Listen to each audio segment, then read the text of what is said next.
జిల్లాలో భారీగా నగదును పోలీసులు స్వాధీనం చేసుకున్నారు. తాడిపత్రి బస్టాప్ దగ్గర అనుమానాస్పదంగా తిరుగుతున్న ముగ్గురు వ్యక్తులను పట్టుకోగా వారి వద్ద నుండి దాదాపు 1,30,00,000 నగదు దొరికిందని పోలీసులు తెలిపారు. ఈ నగదుకు సంబంధించి ఎలాంటి రసీదులు లేవని, అయితే ఈ నగదును ఎందుకు ఎక్కడకు తీసుకువెళ్తున్నారో వాళ్ళు చెప్పడం లేదని, విచారణలో అన్ని విషయాలు తెలుస్తాయని పోలీసులు తెలిపారు. ఇక పట్టుబడిన నగదును ఎన్నికల అధికారులకు అప్పగిస్తామని పేర్కొన్నారు. సరైన పత్రాలు చూపించి నగదును తీసుకెళ్లవచ్చని పట్టుబడిన ముగ్గురిని కూడా తాడిపత్రి పోలీసులు ప్రస్తుతం విచారణ జరుపుతున్నట్లు తెలుస్తోంది.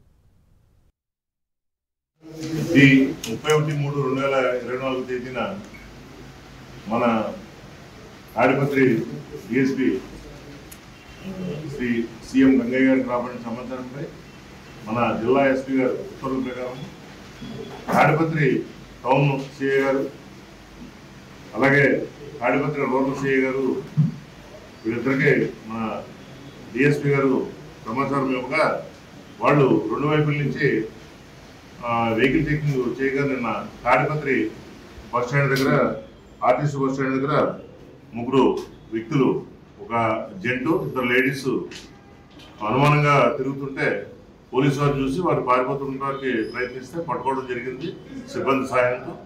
వాళ్ళు చెక్ చేస్తే వాళ్ళ దగ్గర 1,31,35,750 రూపాయలు నగదు గుర్తించడం జరిగింది.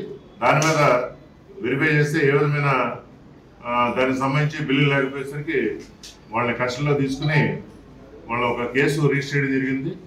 ఈ ఇన్ఫర్మేషన్ ఇమీడియట్లీ ఎస్పీ గారి ఉత్తర్వుల ప్రకారం మన అనంతపురం ఐటీ ఇన్కమ్ ట్యాక్స్ వింగ్కి చెప్తే వాళ్ళు కూడా రావడం జరిగింది. వాళ్ళ సహాయంతో వాళ్ళ ఆధ్వర్యంలో మన సిఎస్ వాళ్ళ ఇల్లు కూడా చెక్ చేస్తే ఇంట్లో ఏ విధమైన సొమ్ము దొరకనందున వీళ్ళ ముగ్గురిని మన అరెస్ట్ చేయడం జరిగింది.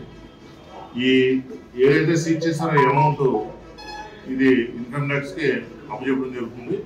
వీళ్ళు ఈ తాడిపత్రికి చెందిన షేక్ మస్తాన్ అలీ, షేక్ నజీముల్ నిషా, షేక్ రషీద్